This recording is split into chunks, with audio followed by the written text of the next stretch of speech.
All right, Drew. Are we rolling? Yeah, we're rolling. Okay. So listen, it's been a very long day today. 8 hours in the studio. How do you feel about it? Like, how did it go? What can you say about it? I mean, it was a grind. Had some bumps in the road at the beginning with not finding enough headphone jacks, not being able to mic things up properly. People were fighting amongst the band. And even that was satire. Like, are you being for real with that? Yeah, I'm sorry, bro. Yeah. I didn't do anything. That was Charlie, bro. But then, as things started to come together, people played some good takes. Jake, one take wonder. Yes. Over here, hit two-toed with one take. It was insane. Thank you. And it just really turned around for the Hounds. So we got Oscar, the bassist here. If you had to describe it, what emotions are going through your head right now as we're in this process? It takes a lot of grit. We have Charlie Lanasa here, frontman of Soundhound, if you will. I try to be. Charlie, what's going through your head right now with this recording process? All my recording today has been scratch recording, so I haven't done anything. This first day, it's about getting the drums. We're very heavily focused on the drums today. So, yeah, I'm really trying to dial down these drums, get them right. Hey man, let's play guitar. Just Kieran, for example, Kieran didn't really do jack shit.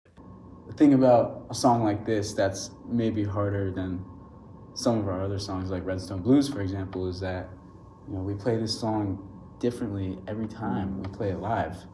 And obviously, a product of that is that sometimes we play it live are going to sound better than other times. We want to capture the best possible studio recorded version of it that we can.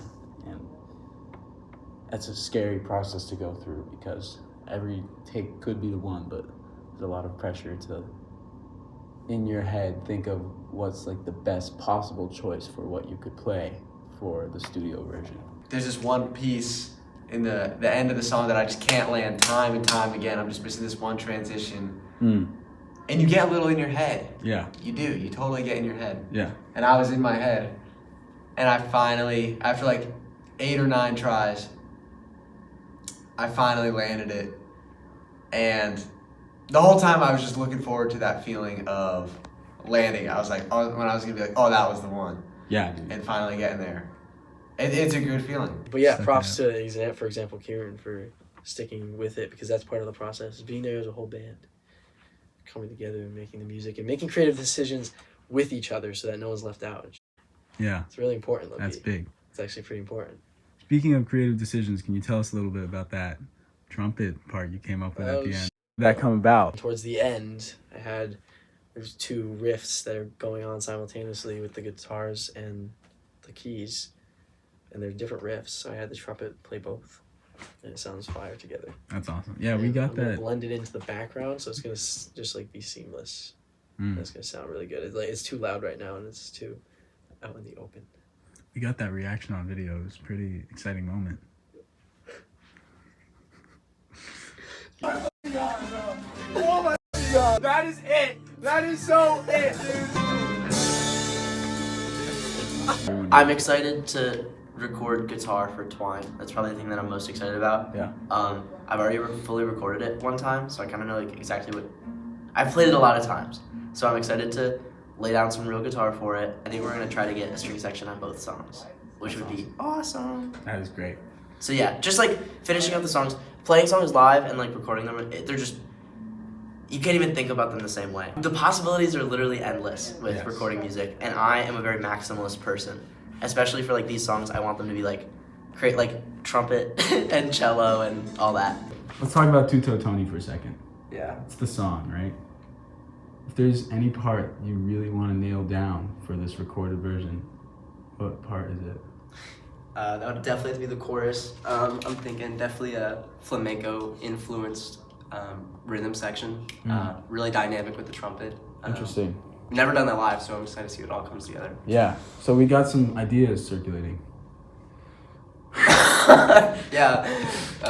Good follow-up question from Jake. Ideas are definitely circulating. Just gotta see how it comes out. You think we can pull this off? I know we can pull it off. Got 8 hours to make some magic happen, and trust my guys, trust my team. Drew, very talented on the boards. So. Yep. The concept and of the song itself is so good. We just need to bring it to life. Can you describe to us like how important of a role Drew Cardos has in this whole process? Drew, in general, in soundhound, I think extremely underrated. It's a huge song. We want to bring in extra instruments. It's all resting on Drew's shoulders to mix and master it all. His piece in the band is crucial.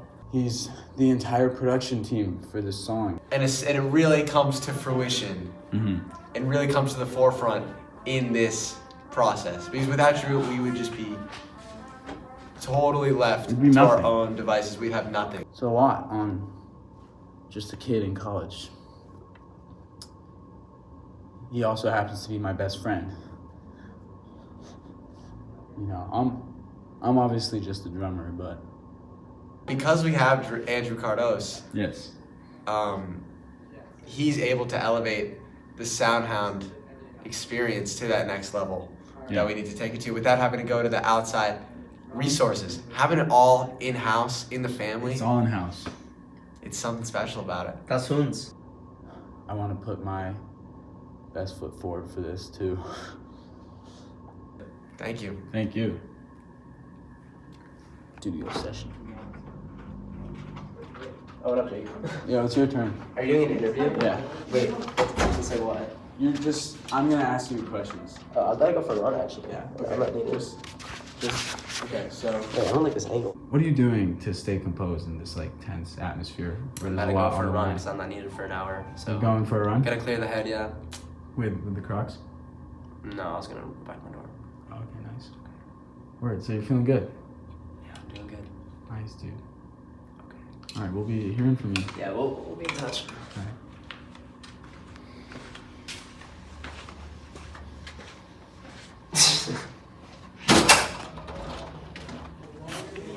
Dude, they're crashing out in there.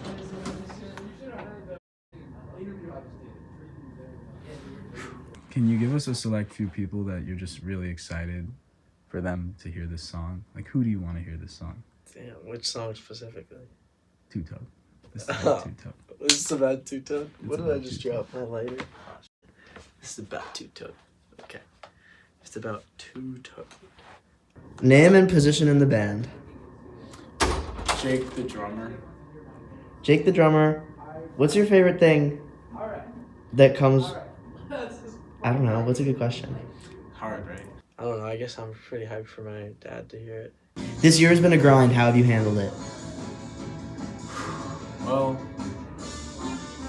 it's just been a crazy recent stint of just like waking up every day and just, you know, pushing yourself to really put everything you have into the process, whether that means it's a show that day or practice or coming back from clubbing in Montreal and going to an 8-hour studio recording session. I don't know. It's just going to be very clean and well produced. And Yeah. maybe our shows don't exactly sound like that, but I think this song has so many elements in it that can appeal to anybody. What was the question again? Just who do you want to hear? Anyone besides your dad? I guess it's my brother as well. Our music just gets me like so thrilled and amped up, and I don't think what we have out is really a true representation of our potential. Like, people don't know the real soundhound from looking at our Spotify. This is gonna show them the real soundhound. I'm really freaking excited. It is fun, even though it can be stressful, and it's hopefully all gonna pay off soon. So. Definitely my girlfriend, indeed. Hmm. Maybe not two-tone, but Twine. I feel like that's like... Obviously, she loves two-tone, but Twine is like more her genre. I don't know, dude. You gotta like Twine, too. Just because it's sad doesn't mean it's bad. Taking a different track a little bit, how do you navigate putting something out that you created that is personal and vulnerable? Well, I'm trying to be like the songs that I write, there are some songs like Tuto Tony that are just like a story and don't like relate to my real life at all. But a lot of the times the songs that I'm writing, like, you know, are like about my life. And I think it's really cool to be able to like, I think music is like shared emotion. It's just a great way to share emotion. And yeah, they might be like writing sad songs is like silly and scary. Cause it's like, yeah, like you're telling people, you know, about like, you know, you're being very vulnerable about your feelings in a very public way. I mean, anybody can listen to it and can just like kind of have like an insight into your life, and that's kind of scary. But at the same time, that's the whole point. And I don't want to be scared to share something that I'm like genuinely proud of, even if it might be a little corny and a little sappy in a couple years when I look back at it, because it is true to like how I was feeling and what I was going through at the time. And like if I'm lucky, and I hope that just like a couple people, this is literally stolen from Tyler Joseph of 21 Pilots, but like even if something is a little sappy or corny, or you look back at it and it's very of its time, that doesn't mean that someone else might not be going through this like similar things at a different time in their life. And if like really like one or two people like listen to it and like relate to it and are like, oh, like that's relatable, I've missed someone before, like I've been in love before, then that's so much more important than like even like 100 or 1,000 people being like, oh, this is cringe. And I don't think that's gonna happen, so I think it'll be okay. Okay, I got it. It's amazing. That's Incredible. amazing. You guys are all great. Soundhound's amazing. Yeah. I don't. Am I in this or no? Yeah, it's fun. Yeah. Oh, should I? It's not like awkward. We got 2 guest musicians from the UVM Philharmonic Orchestra. I'm Sam Kyle. And I'm Margot Voorhees. I play cello. I play violin. What made you guys want to come in and work on this song with us? We asked them. No, I have an answer. I could answer that. I've been friends with Oscar since pretty early on, freshman year, and obviously he's the bassist in Soundhound.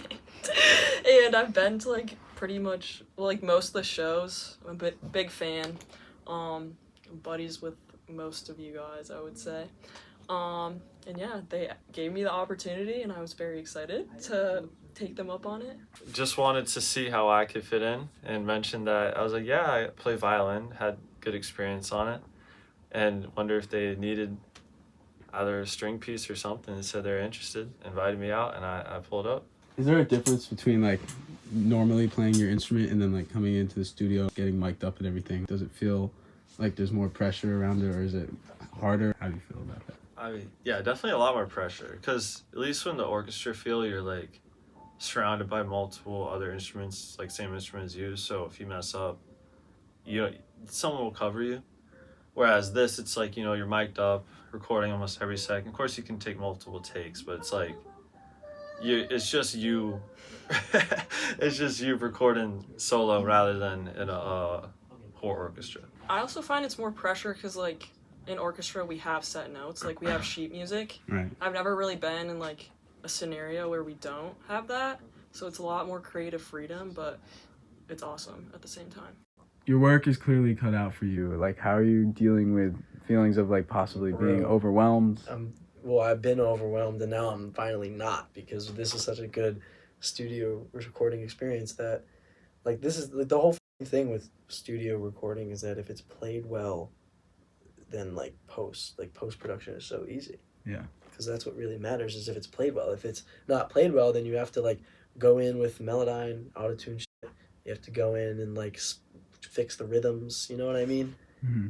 But like we didn't really make that many mistakes, so that makes it way easier for me, and to not have to go do the busy work like zooming in and like splicing shit, which is so annoying. That's perfect. So I'm glad we could help in that way.